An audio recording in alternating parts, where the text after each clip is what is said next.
Ok, evangelismo, la parte 4, esperamos que sea la última.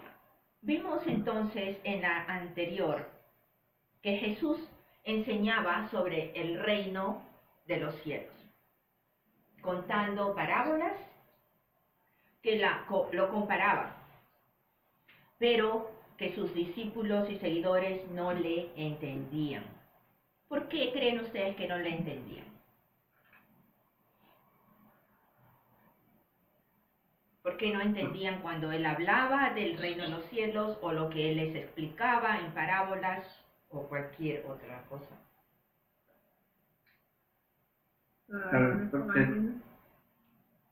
¿Kilvio? Digo que tal vez porque no tenían el Espíritu Santo con ellos. Sí. El Espíritu Santo es el que nos ayuda a revelar, ¿sí? ¿Alguien más? ¿Se acuerdan lo que leímos al final de la clase pasada, Deuteronomio 29:29? ¿Qué es lo que nos dice Deuteronomio 29:29?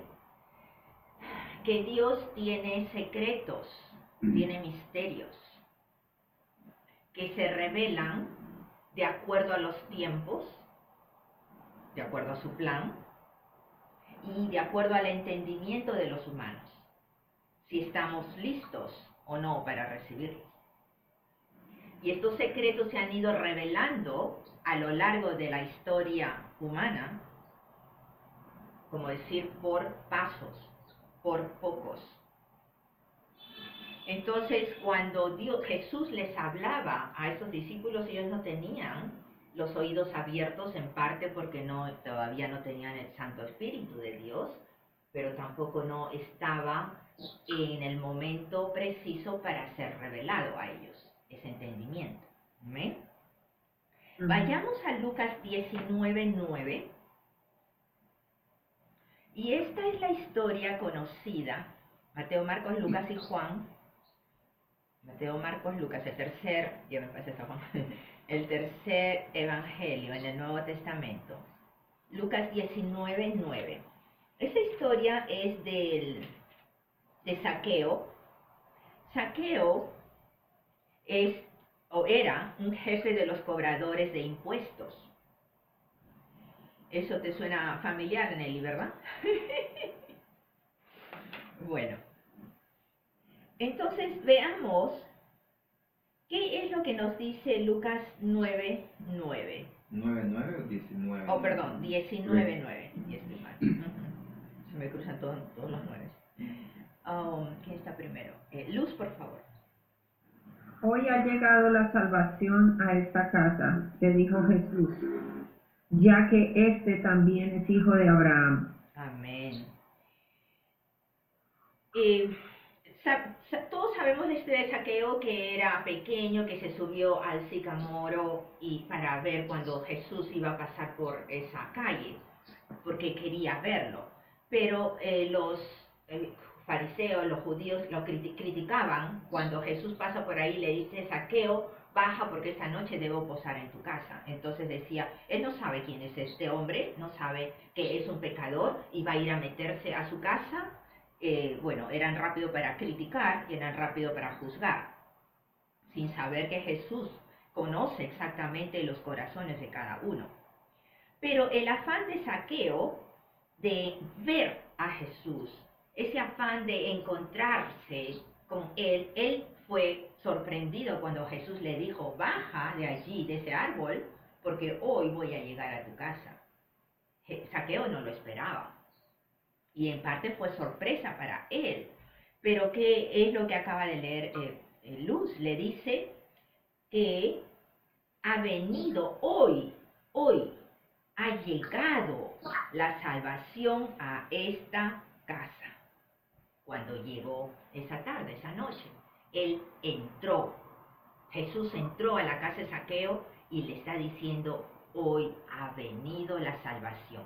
Sabemos que Jesús es el que ofrece la salvación, sabemos que Él es la resurrección y la vida, porque así se le presentó, se lo dijo a Marta, la hermana de Lázaro.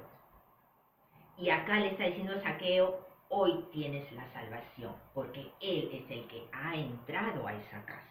¿Y qué nos dice el siguiente verso, 10? Nelly, por favor.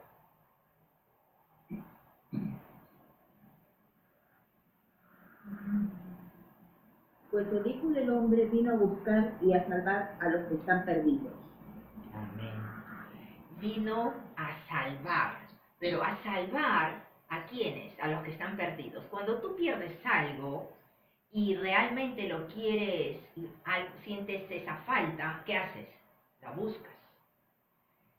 No es que sea desapercibido, no es algo que no te interese, porque si no, no le prestas atención, no lo buscas. Él está buscando, nos dice, vino a buscar al perdido para ofrecerle la salvación. Zaqueo, los fariseos y los judíos decían, es un pecador. Entonces era un hombre perdido, pero llegó Jesús y llegó la salvación a la casa de Zaqueo. ¿Cuál es la casa? Nos dice que nosotros somos el templo de Dios. Entonces Jesús ha entrado. Y por esa revelación que hablábamos hace un momentito, es que Zaqueo recibe algo diferente que nunca en su vida había recibido, que había entendido, que había sentido. Y esa es la revelación que nos presenta Deuteronomio 29 nuevamente, cuando el Espíritu Santo quiere revelar algo. Es el momento en que abre nuestros ojos, nuestros sentidos, sentimos algo, vemos algo, nos hace palpitar, nos hace sentir diferente. Es ese encuentro. Cuando tenemos ese encuentro, es cuando hay esa revelación y llega, como que hace clic, que se destapa y entiendes otras cosas, otras situaciones que antes nunca las entendiste. Y definitivamente es en el aspecto espiritual. En este caso, Zaqueo recibe la salvación, porque también recibe las sugerencias que Jesús le dice. Y él confiesa que si ha abusado, ha robado, él va a cuadruplicar las veces que va a devolver los bienes a la gente. Amén.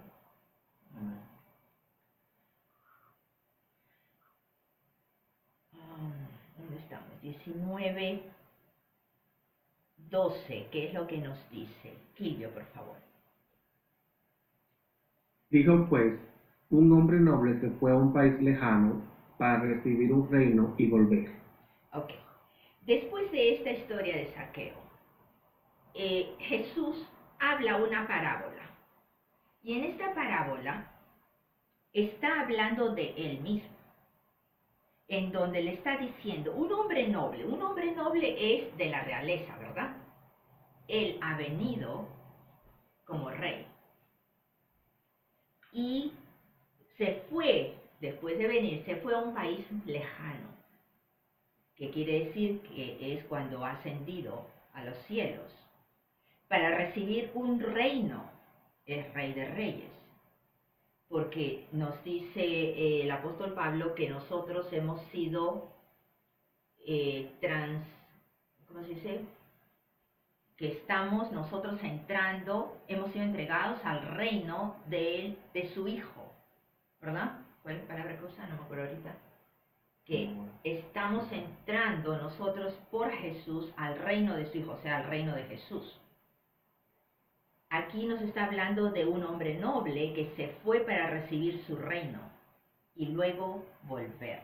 Está hablando de su segunda venida. Entonces Jesús, cuando asciende después de la cruz, asciende a su reino, que está en los cielos, y luego va a regresar. Por eso decíamos, de las cosas escondidas, de los misterios de los que está hablando en Deuteronomio, y también Pablo habla de esos misterios, lo vamos a ver un momento, es cosas escondidas, pero que están reveladas en otras escrituras en el Nuevo Testamento. Todo lo del Antiguo Testamento que está encubierto está revelado en el Nuevo Testamento. Y no todo está entendible a esta época tampoco. Hay cosas que se están desarrollando y profecías que se han de cumplir en algún momento pronto. Amén. Amén. Veamos otra etapa. En cuando Jesús escoge a sus discípulos, los 12, y los envía a predicar al reino de Dios y a sanar enfermos por un área específica. Veamos qué nos dice Mateo 10. Mateo 10, 5 y 6. Vale.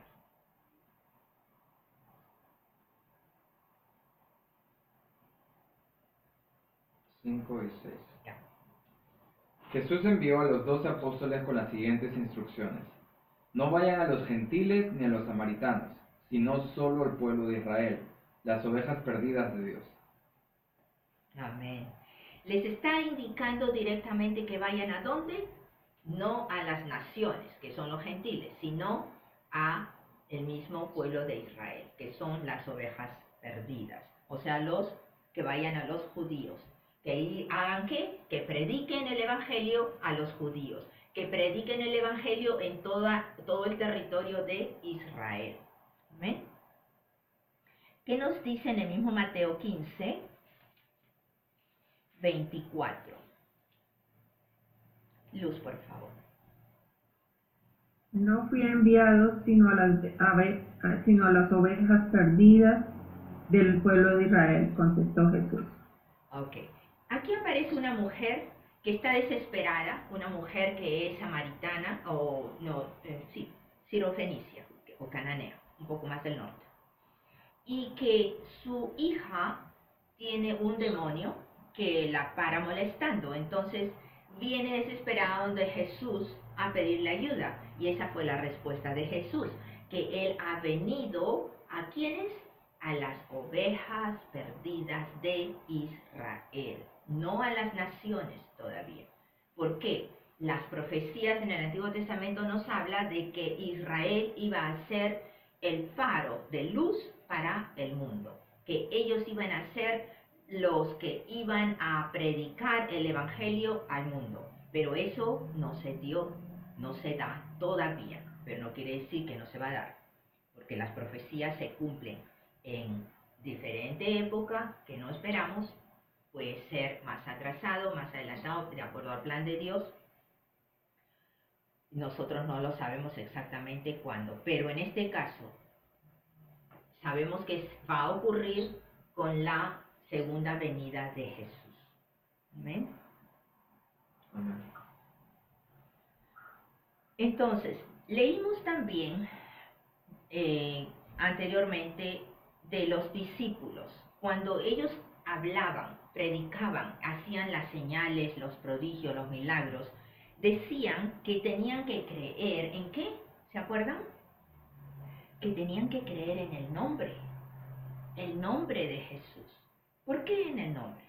Porque Jesús fue el que les dio la autoridad para salir a hacer esos milagros, que actúen igual que Él, iban a hacer lo mismo que Él hacía, ¿cierto? Bueno, tenían que tener fe en el nombre de Jesús, pero esto es en la época cuando Jesús estaba todavía en su ministerio terrenal, así como cuando recién ascendió, y Pablo, el apóstol Pablo, todavía no había recibido la revelación de Jesucristo, que es el Evangelio de la Gracia. Porque todo esto ocurre cuando todavía ellos están observando la Torá, que es las instrucciones, son las instrucciones de Moisés. El nombre de Jesús empieza a revolucionar toda la población, digamos, de Israel, porque ellos lo ven como una nueva doctrina. Pero ahora vamos a ver, entonces, antes de entrar a eso,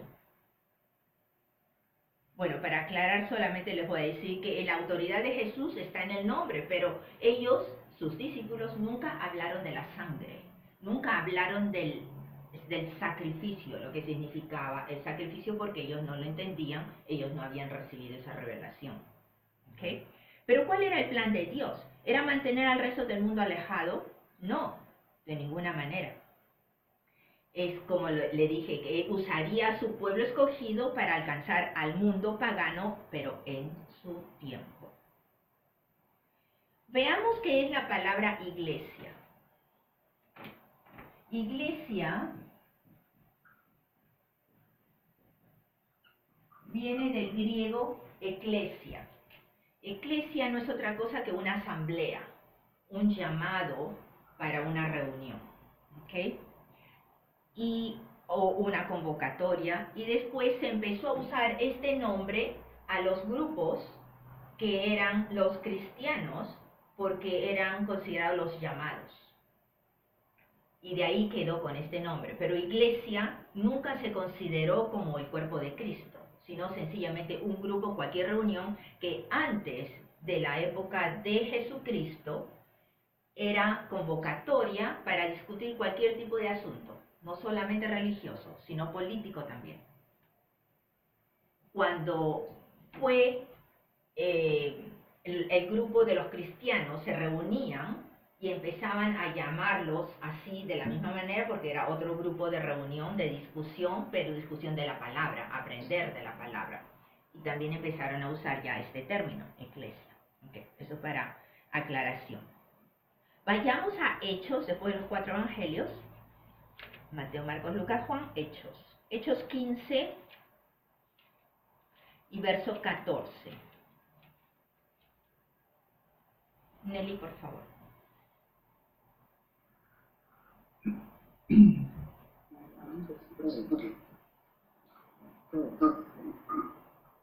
Pedro les ha contado de cuando Dios visitó por primera vez a los gentiles para tomar de entre ellos un pueblo para sí mismo. Amén. Nos está diciendo aquí claramente que cuando ellos se reunían, entonces ahora, desde esta época que fue cuando Pedro se levanta, porque hay una controversia entre lo que está haciendo Pablo y el resto de los discípulos, que ellos quieren, los judíos, seguir conservando las reglas de la ley, como la circuncisión, por ejemplo. Y Pablo dice, ya no es necesario, para los gentiles sobre todo, hacerlo. Y es cuando Pedro se levanta para apoyar a Pablo y habla de que él ha encontrado que Dios no tiene acepción de personas. Entonces, aquí es cuando Jacobo, que era el mediador de esta asamblea, y Jacobo, que es Santiago, el del libro de Santiago, él es pastor de la iglesia de Jerusalén. Y él está hablando que de entre los gentiles Dios ha escogido para su pueblo. Es algo nuevo para ellos, es algo diferente. Entonces sabemos que esto se refiere al cuerpo de Cristo, que por primera vez vendría a nombrarse de otra manera. ¿Amén? Que el cuerpo de Cristo va a empezar a formarse aquí como un grupo separado de gentiles. Ok, ahora veamos el apóstol Pablo. Primero el apóstol Pablo, para aclarar otra situación, que mucha gente dice que Pablo se cambió de nombre, que antes era Saulo de Tarso, porque vivió o nació en Tarso, pero que después se cambió de nombre a Pablo. Bueno, nunca se cambió de nombre, porque Saulo viene a ser el nombre de Shaul, que es el nombre hebreo, y que luego por el latín se llama Saulo, pero que significa en hebreo invocado o llamado. Y luego él mismo empieza a escribir, como acuérdense que tenía nacionalidad romana, era romano.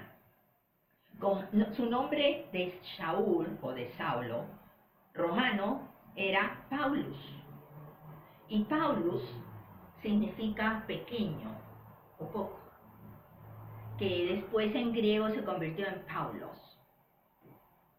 y bueno, en español Pablo. ¿Okay? Entonces tenemos su nombre Shaul,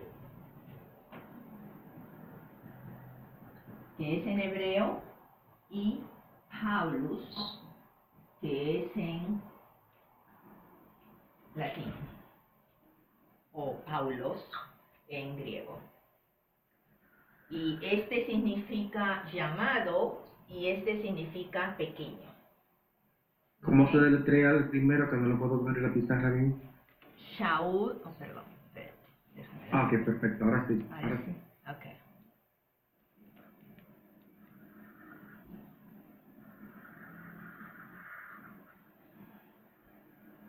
Ok, vayamos a Efesios 3, siguiendo a la derecha, pasando Corintios, Romanos, Corintios, Gálatas y Efesios. Efesios 3.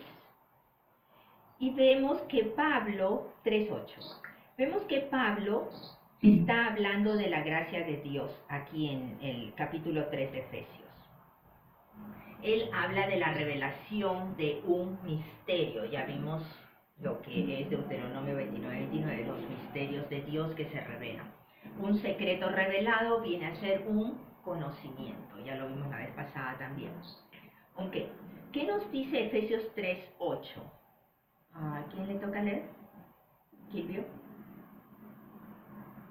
A mí, que soy menos que el más pequeño de todos los santos, me fue dada esta gracia de anunciar entre los gentiles el evangelio de las insondables riquezas de Cristo y de aclarar a todos cuál sea el plan del misterio escondido desde los siglos de Dios, el creador de todas las cosas. Amén. Ok. Veamos en el 8 lo que nos dice. Que él, el más pequeño de todos, ya vimos que Paulus quiere decir pequeño, poco, porque él se sentía que era el último llamado a ser apóstol, pero por tal acción de su vida contra los cristianos, no tenía otra cosa que por gracia de Dios solamente recibir el perdón. Y encima, por esa gracia sobreabundante de Dios, lo hace ministro de este evangelio de la gracia. Entonces, él se siente como pequeño. Por eso es que su nombre en griego se convierte en Paulos. Okay. Este hombre nos está explicando que le ha sido entregada esa gracia de anunciar el Evangelio. Anunciar el Evangelio, sabemos que el Evangelio son las buenas nuevas. Anunciar ese Evangelio o ese misterio inescrutable. ¿Qué quiere decir ese misterio impenetrable? ¿De qué habla? De las riquezas de Cristo. Miren, ojo, no dice de las riquezas del reino, porque sería lógico tener riquezas del reino, ¿verdad? Pero no dice riquezas del reino, dice riquezas de Cristo. Y lo vamos a analizar en un momento por qué. Y que se ha entregado a través de ¿qué? Del Evangelio. Y en el verso 9 nos dice, para aclarar o explicar cuál es esa dispensación. ¿Quién tiene otro nombre en vez de dispensación? ¿Alguien en sus Biblias? Misterio escondido. ¿Interés, dices? Misterios. Misterios escondidos. Ese es lo siguiente. En vez de dispensación, ¿alguien más tiene? O plan, dice. El plan de Dios. El plan de Dios, ok. Puede ser dispensación, puede ser el plan de Dios. ¿Alguien más, nada más? Ok, en griego tenemos la palabra oikonomía. Oikonomía, perdón. Oikonomía, de donde se deriva economía. Economía, ¿qué quiere decir? La economía de una población viene a ser un sistema. Entonces, de cómo es este misterio, en el caso de él, de aclarar cómo es este misterio, qué es lo que prueba, qué es lo que entrega, qué es lo que trae. Esa es la palabra, entonces. Él es entregado para dispensar eso, para entregar aclarar ese misterio escondido. El misterio escondido ya no es escondido, ya está revelado, ¿cierto? Ese misterio que ha estado, ya no más, escondido ¿en quién? Dice, en Dios que creó todas las cosas. ¿Quién fue que creó todas las cosas? Jesús. Entonces, Él está nombrado para aclarar. ¿Qué quiere decir? ¿Cómo vas a aclarar? Solamente por revelación del Espíritu, que te va a revelar. Entonces, Él va a poder entregar ese misterio, aclarar ese misterio que ha estado escondido en Jesucristo. Amén. ¿Está claro? Sí. Ahora, el Evangelio, porque nos está diciendo que se hace, lo va a hacer a través del Evangelio. ¿Qué es el Evangelio? El Evangelio es la muerte,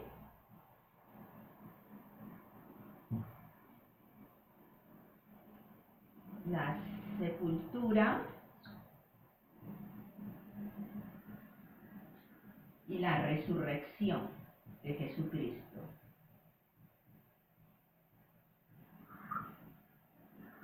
Ese es el Evangelio. Las tres cosas que representa el sacrificio de la cruz.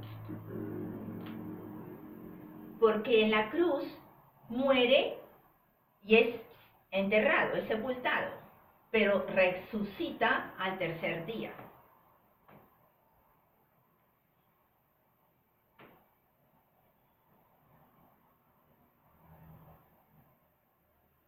Vayamos a Romanos 1:16. Hacia la izquierda. Romanos 1:16. Y veamos qué es lo que nos dice Pablo. ¿A quién le toca leer? Max. A la verdad no me avergüenzo del Evangelio, pues es poder de Dios para la salvación de todos los que creen, de los judíos primeramente, pero también de los gentiles. Entonces, dice que no se avergüenza, porque es que Poder de Dios para la salvación de todos los que creen.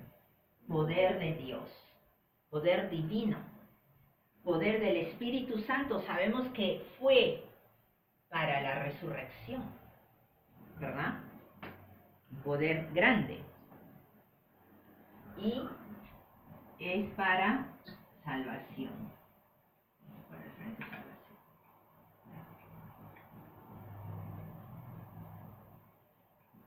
¿Para quiénes? Judíos primero y gentiles. Para todo aquel que cree, sea lo que sea. Para todo aquel que cree. No hay diferencia. Entonces está diciendo que él no se avergüenza porque lo que está recibiendo, que lo ha recibido por revelaciones, ya lo vimos, es que el Evangelio le va a dar poder. Jesús le dio autoridad a sus discípulos. Con esa autoridad tenían poder del Espíritu, obviamente, para hacer milagros. Pero ahora, con el Evangelio, fe en el Evangelio, vamos a tener poder. Todo aquel que cree va a tener poder. Poder en sí mismo. Ya no tenemos que esperar otra situación, porque tenemos ya el Evangelio con nosotros. ¿Ok? El poder para la salvación de nuestras almas primero. Pero el creer en el Evangelio nos va a dar para seguir proclamando la buena nueva. ¿Qué nos dice el verso 17? Oh, Luz, por favor.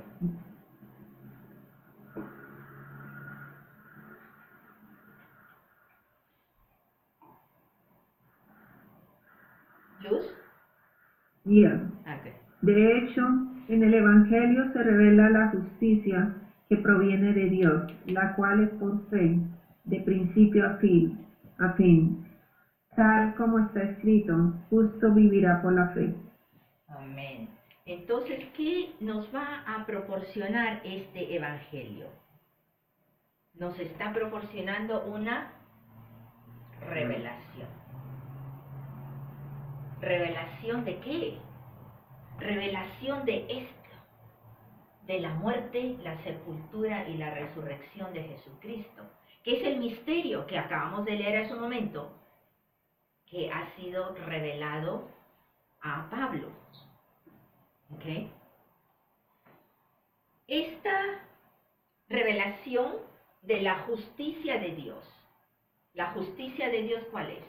Ponernos en el lugar de Jesús, de su Hijo Jesús. Él vino a la cruz por nosotros, para hacernos a nosotros justos.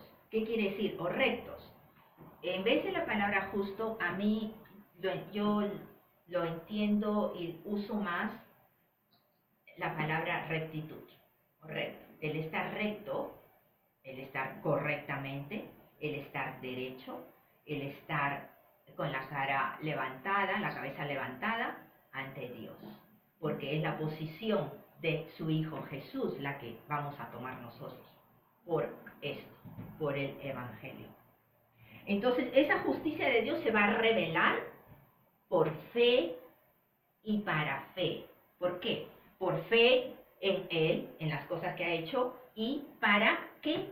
Para poder actuar, para poder hacer, para poder movernos por ese poder. Amén. Vayamos a 1 Corintios, después de Romanos a la derecha. 1 Corintios 1:18. Nelly, por favor. El mensaje de la cruz es una ridiculez para los que van rumbo a la destrucción, pero nosotros que vamos en camino a la salvación, sabemos que es el poder mismo de Dios. Es poder de Dios. ¿Qué cosa? El mensaje de la cruz. ¿Cuál es el mensaje de la cruz? El Evangelio. Ajá. El mensaje es locura, nos dice, mi versión me dice, es locura para aquel que no lo entiende, para aquel que no es salvo, aquel que no cree. Pero aquel que cree es poder, nuevamente. Vamos a ver cuál es el evangelio que Pablo predicaba. Ahí mismo, los versos 23 y 24. Kilvio, por favor.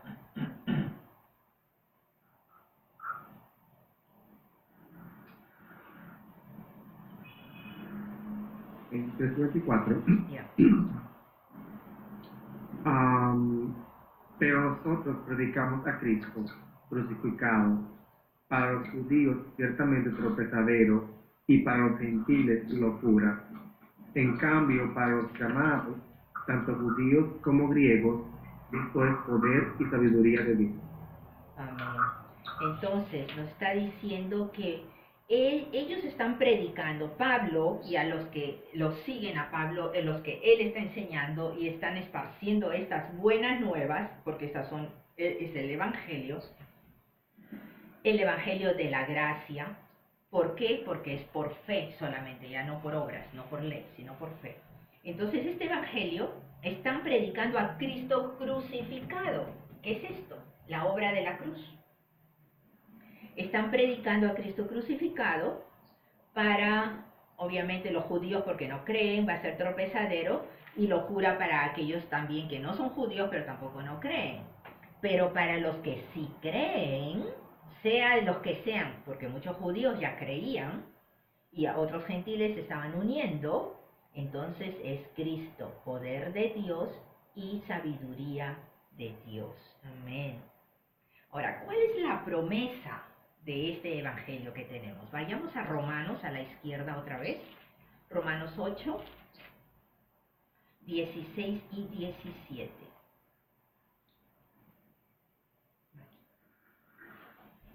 El Espíritu mismo le asegura a nuestro espíritu que somos hijos de Dios. Y si somos hijos, somos herederos, herederos de Dios y coherederos con Cristo. Pues si ahora sufrimos con Él, también tendremos parte con Él en su gloria. Amén. Somos hijos de Dios, esa es la promesa grande. El ser hijos de Dios, Jesús vino como hijo de Dios, hijo de hombre también, por lo que era humano. pero hijo de Dios. Y si nosotros entonces estamos en el mismo nivel que Él, somos también hijos de Dios, nos está poniendo al mismo nivel de Él y coherederos del reino de Dios, porque Él es hijo y nosotros también. Pero ¿cómo? Por fe. ¿En qué? En el Evangelio, en su sacrificio. Y cuando nosotros morimos con Él en la cruz, somos también resucitados con Él. Somos partícipes y Él se glorifica en nosotros. Vayamos a la derecha pasando Corintios, Filipenses, Gálatas, Efesios, Filipenses y Colosenses. Colosenses 3:3. Para confirmar eso que estamos hablando.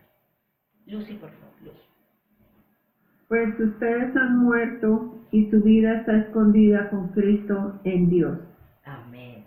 ¿Qué quiere decir? Que Dios ya no nos ve a cada uno de nosotros que somos pecadores, sino si ya está Cristo cubriéndonos, nosotros estamos dentro de Cristo, ¿a quién ve? A Cristo, a Jesús, a su Hijo.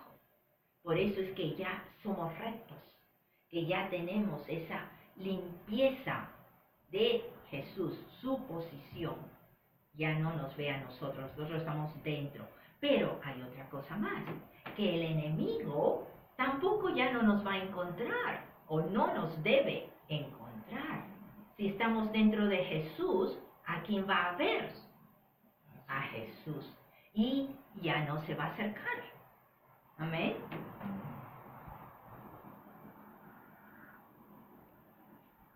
Ahora, estábamos viendo las riquezas de Cristo en Efesios 3:8 vimos. ¿Cuáles son esas riquezas de Cristo? Cristo en la cruz nos ofrece muchas bendiciones, nos ofrece su posición de hijo de Dios, nos ofrece el estado de Él limpio, puro, para tenerlo nosotros. ¿Por qué? Porque estando en ese estado, entonces vamos a tener sanidad, vamos a tener salud, vamos a tener provisiones, vida larga, prosperidad. No vamos a tener ya aflicciones, básicamente. Y nuestro caminar y actuar va a ser con la victoria que Él tuvo en la resurrección sobre la muerte y sobre todo mal del enemigo. Y vamos a poder caminar en lo sobrenatural. Pero sobre todo vamos a estar ante su presencia constantemente. Esto es fuerte, pero no es fácil de recibirlo. No es fácil de entenderlo y de vivirlo sobre todo de esa manera. Es lo ideal, porque allí, en ese sitio, es donde vamos a recibir esa revelación constante del Espíritu Santo, esa comunicación, y vamos a poder actuar con el poder y la revelación del mismo. Amén. Ahora, hay algo que hay que aclarar también. La sede o headquarters, o la sede central de la iglesia, el cuerpo de Cristo, es el cielo. Y la sede central del judaísmo es Jerusalén. Pero acuérdense que Jesús nos dice que nosotros vamos a estar con Él en donde esté. ¿Y Él ahorita en dónde está? Está en los cielos. Está sentado a la diestra del Padre. Entonces, tenemos doble ciudadanía ahorita. Nuestra ciudadanía es con Él, pero nuestros pies y nuestra vida ahorita está aquí en esta tierra. Por eso dice, somos del mundo, pero no pertenecemos al mundo, porque estamos dentro de Él. Y si estamos dentro de Él, estamos a donde Él esté. Y desde allá, siendo la sede central, manda la orden y las cosas actúan y se mueven en forma sobrenatural. Qué lindo, ¿verdad? Amén. Ahora, para terminar, veamos sobre la oración del pecador. Es común escuchar cuando la persona se está convirtiendo por primera vez. Si es que tiene convicción de lo que está escuchando, nos dice la palabra que con el corazón se cree y con la boca se declara para salvación. En Romanos 10:9. Y esto se ha convertido en un cliché, en un estereotipo en donde repite la oración después mío y ya eres salvo. Pero de todas estas conversiones, realmente nos dice la palabra que hay que creer en el corazón. En el momento que tú crees es cuando eres salvo, no cuando lo dices sin sentir nada. O lo dices porque en este momento te dijeron, bueno, tú sabes de que si mueres en este momento tienes dos opciones. Si has aceptado a Cristo, te vas al cielo, y si no, te vas al infierno. Y obviamente, ay, no, yo no quiero irme al infierno, quiero irme para el otro lado, obviamente, ¿no? Entonces, no, yo quiero aceptar. Pero, ¿en tu corazón crees? En tu corazón está pidiendo, está sediento del conocimiento y revelación de esto. Por eso es que mucha gente, cuando aceptan a Cristo, es en momento de crisis, un momento crítico, de angustia, y lo hacen solos. Porque, ¿qué nos dice la palabra? Hay que creer para recibirlo. Aquel que llame su nombre será salvo. Muchos no necesitan un guía, un líder. Algunos sí. Es cuando se les ofrece, ok, te voy a guiar, pero hay que ser cuidadoso de que las personas que se convierten o que aceptan a Jesús no es solamente por alejarse del infierno, porque lo que necesita es recibir a Jesús. Y si lo reciben es cuando va a venir esa transformación. Amén. Ahora en Apocalipsis tenemos cuando que nos habla que Jesús está tocando la puerta del corazón. Y allí es cuando se combina y se usa, ¿no? Que entra a tu corazón, se hace la oración del pecador. Jesús entra a mi corazón, lo invitas a tu vida, lo invitas a tu corazón. Pero en la Biblia en general no nos dice por ningún lado que tenemos que invitarlo, que tenemos que traerlo, que tenemos que sentarnos, buscar que acercarnos, sino sencillamente nos dice cree y declara. ¿Amén?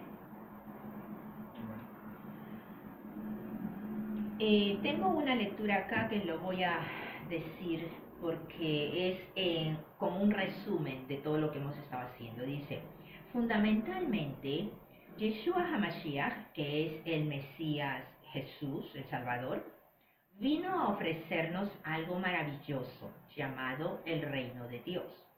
Pero para poder participar de él, uno tiene que ser redimido por la muerte del Mesías en el madero y la seguridad que tenemos de que todo lo prometido por el Mesías será una realidad, se confirmó con su propia resurrección de entre los muertos.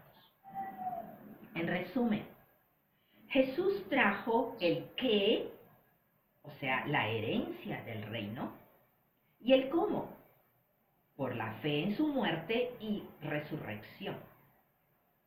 Lo que significa que es para todo pecador arrepentido. Entonces, entendemos que el qué y el cómo constituyen la buena nueva del Evangelio, de las buenas noticias de Jesús nuestro Mesías. Y esto es el fin y el medio. Amén. Yo creo que está bien claro, resumido en diferente manera, pero lo está exponiendo bonito, el qué y el cómo, que es lo que nos presenta el Evangelio. Amén. Amén. Ok, eso es todo por ahora.